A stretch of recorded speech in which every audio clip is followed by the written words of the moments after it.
আচ্ছা আমি তো আপনাকে বলেছি যে কৃষ্ণার সব দায়িত্ব আমার, তারপরেও কি আপনি আমাকে বিশ্বাস করতে পারছেন না?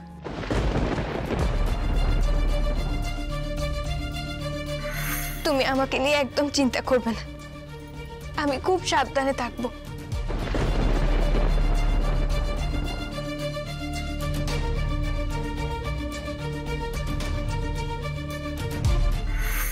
আমার মেয়েকে ফার্দার কোনো ডিস্টার্ব করবে না, বুঝেছো?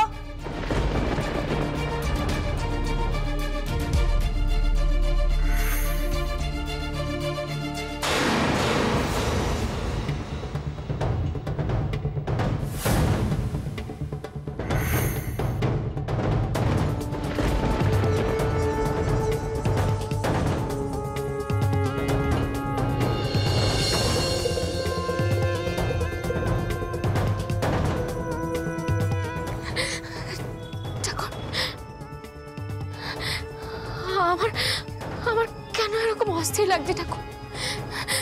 কেন বারবার করে মনে হচ্ছে যে এই 3 দিনের মধ্যে আমার মেয়ের কেউ ক্ষতি করে দিতে পারে?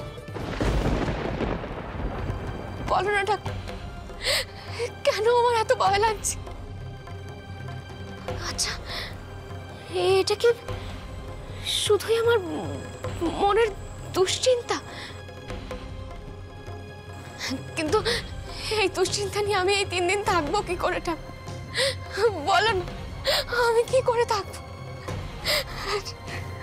তুমি আমার মেয়েটাকে রক্ষা করো ঠাকুর, তুই আবার এই মনের দুশ্চিন্তা দূর করে দাও।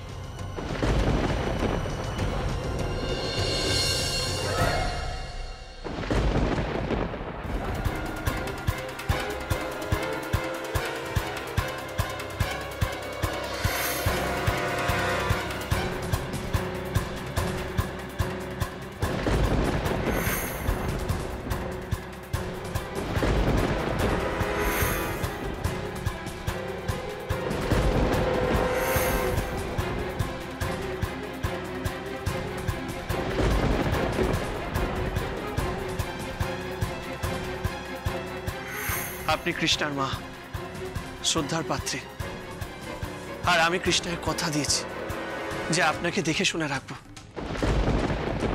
কি নিখিল চৌধুরী, কেমন আছো?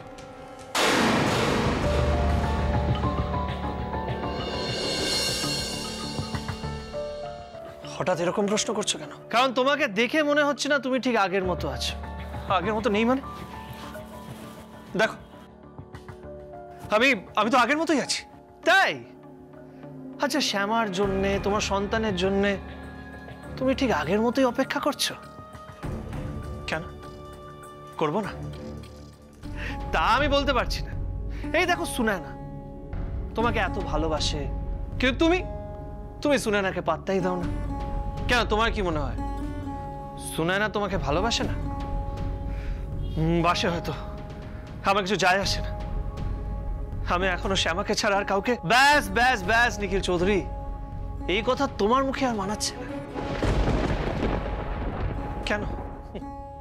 আচ্ছা কৃষ্ণাকে নিয়ে তুমি এত ভাবো কেন? কেন ভাববো না? ফুলের মতো একটা মেয়ে, আজ যদি আমার সন্তান থাকতো হতো একই বয়সের হতো, তাই না? যাকে শ্যামা 18 বছর আগে তোমার থেকে ছিনিয়ে নিয়ে চলে গেছে।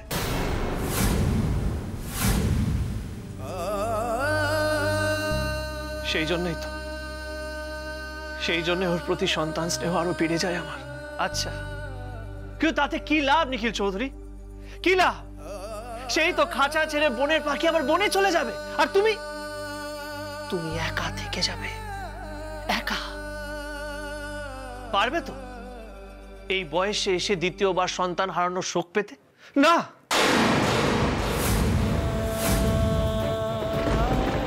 তাহলে কেন নিজেকে কষ্ট দিচ্ছ? কেন শ্যামাকে তুমি আজও ভুলতে পারছো না? কেন নতুন জীবন শুরু করছো না? এই কৃষ্ণাকে নিয়ে তোমার এত মাথা ব্যথা কিসে? আছে মাথা ব্যথা, মাথা ব্যথা আছে আমার। কেন?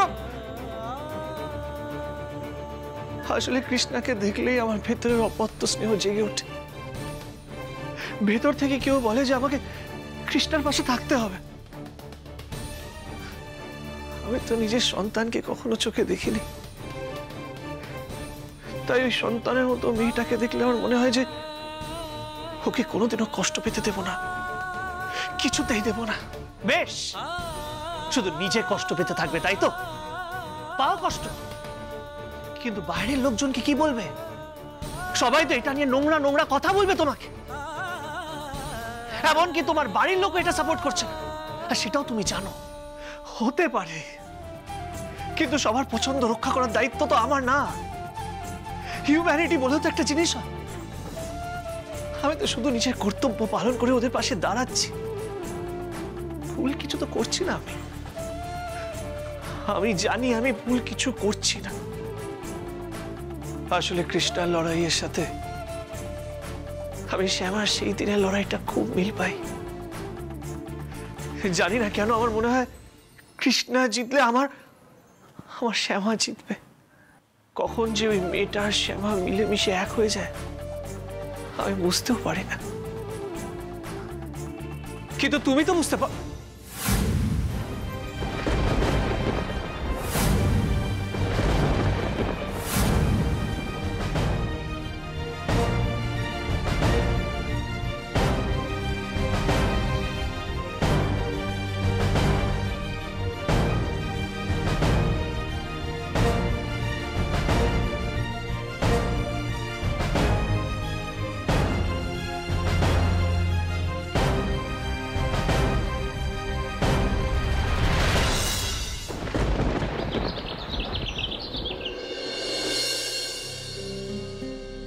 হ্যালো, আজকের খবরের কাগজ দেখেছো? এ দেখো, কৃষ্ণাদের অনুষ্ঠানের কত বড় বিজ্ঞাপন বেরিয়েছে। হ্যাঁ জামাই দাদা, আমি তো সকালবেলাই দেখেছি। জানেন তো, এই কৃষ্ণা মেয়েটার জন্য না কেমন একটা গর্ববোধ হতে শুরু করেছে আমার। বাবা, ওই মেয়েটার মা কাল যা কাণ্ড করলো আর বলো না। তোমরা এরপরে ওকে মাথায় তুলে নাচানাচি করবে?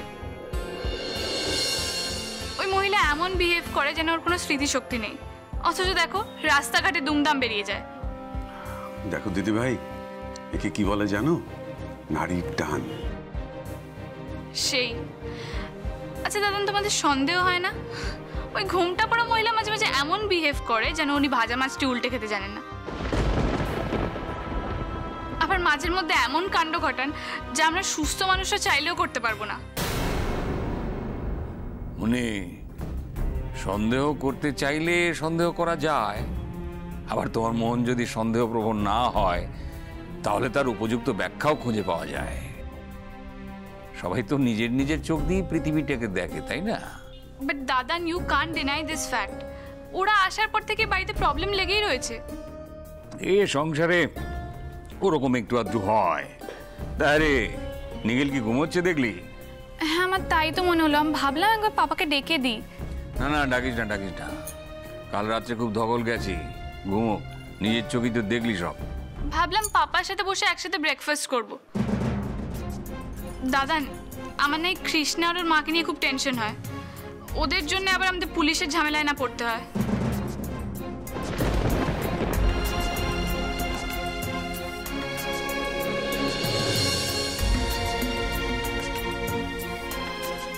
আরে এই যে অনুরাধা, এসে গেছো?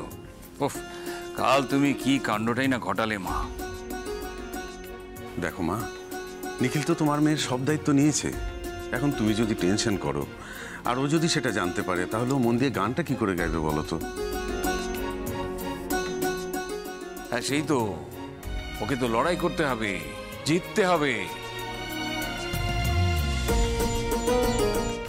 এরকম কাণ্ড আর কখনো করো না, হ্যাঁ? যাও যাও, এসো।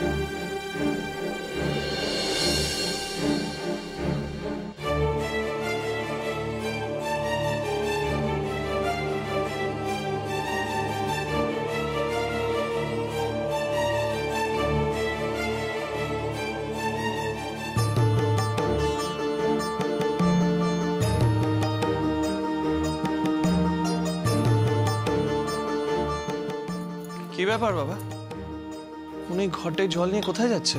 ও মা ছোটদাদা বাবু, তুমি জানো না মা তো ওনাকে রোজকার কৃষ্ণ পুজোর দায়িত্ব দিয়েছে। হোয়াট? হ্যাঁ তো আমাদের বাড়িতে তো অনেকদিন কৃষ্ণ পুজো ভালো করে হয়নি, আর সেদিন অনুরাধা দিদি কি সুন্দর কৃষ্ণ পুজো করলো।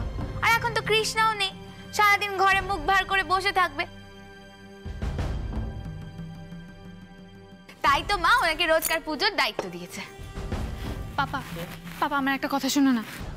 ওই আবার শুরু হয়ে গেল মেয়ের বায়না।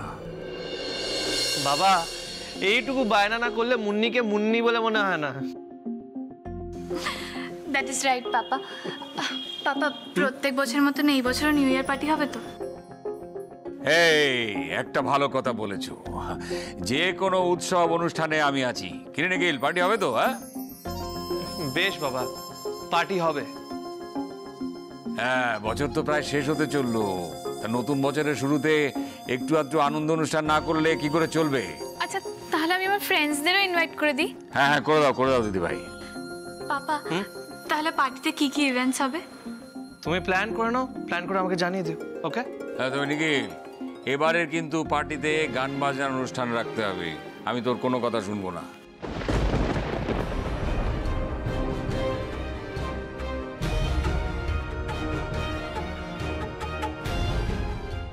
হ্যাঁ দাদান, কারেক্ট, গান তো হতেই হবে। থ্যাংক ইউ পাপা, থ্যাংক ইউ দাদান। আমি তাহলে গিয়ে সব কিছু প্ল্যান করে নিচ্ছি। বাই। ছোটদাদা বাবু, চা খাবে তো? আমি দিচ্ছি।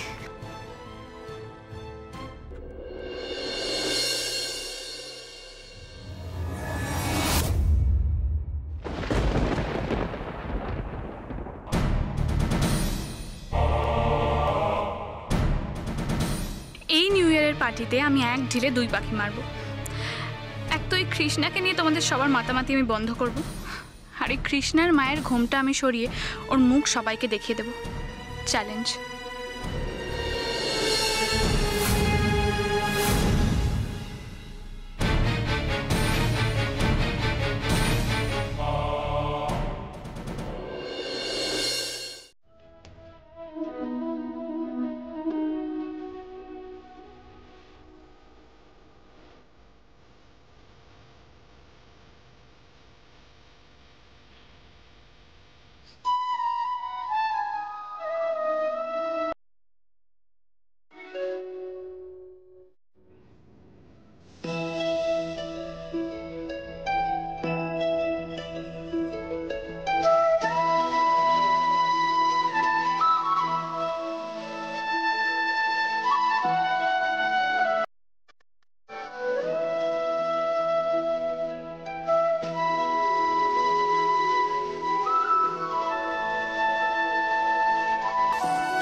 লোক, সেদিন যখন অনুরাধা কৃষ্ণ পুজো করছিল তখন কে গান গেয়েছিল শেষমেশ জানা গেল?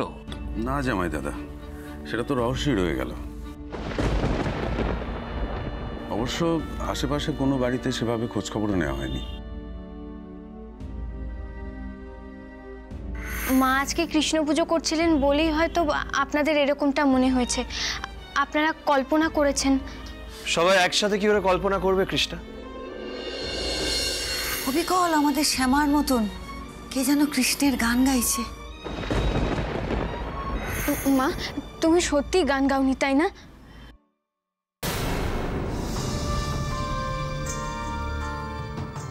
আরে নিখিল, ওই নিউ ইয়ার্স পার্টিতে মুন্নি কি কি চায় ওর কাছ থেকে জেনে নিস, বুঝলি? এসব বাচ্চাদের ব্যাপার, বাচ্চারাই করুক। মেয়েটা আজকাল এত বকা খায় কথায় কথায়, তার জন্য অভিমানও করেছে। তা বাড়িতে অনুষ্ঠান করতে চাইছে, আনন্দ করতে চাইছে, করুক। তুই শুধু জেনে নিস ও কি চায়। বাবা, আমি মুন্নির সাথে কথা বলে নেবো, আর বর্দার সাথে কথা বলে সব অ্যারেঞ্জমেন্টসও করে নেবো।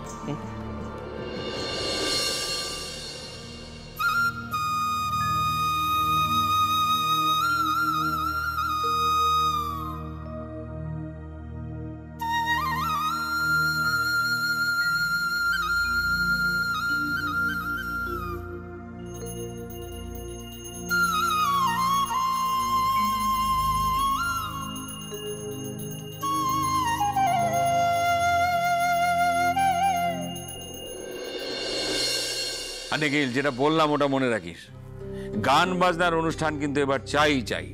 শ্যামা চলে যাওয়ার পর থেকে ওই গান বাজনার চর্চাটাই জন্য বন্ধ হয়ে গেছে। বেশ বাবা, এবার নিউ ইয়ার পার্টিতে গান হবে।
এখন তো একদম চুপচাপ পুজো করছেন, কিন্তু সেদিন উনি কি সত্যি গান গেয়েছিলেন?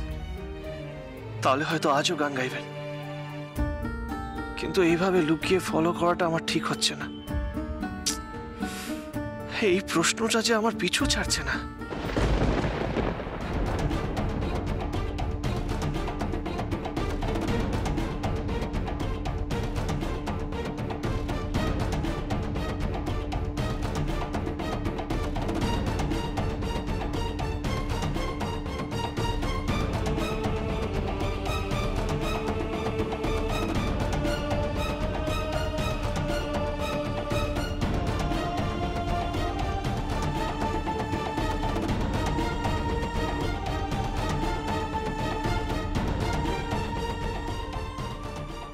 না না না, আমারই ভুল।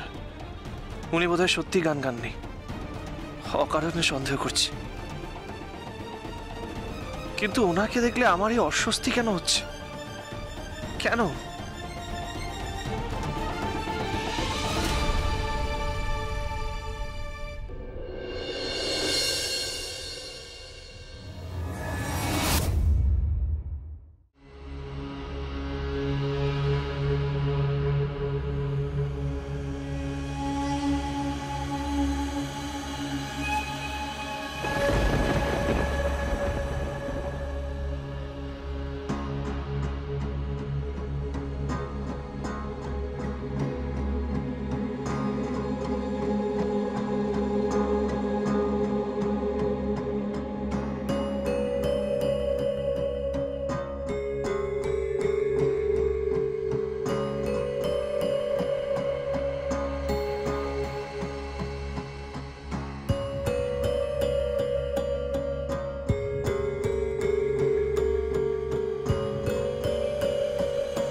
মাংসের হাড়?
তুমি আমাকে ক্ষমা করে দাও, এই কাজ আমি করতে পারি না।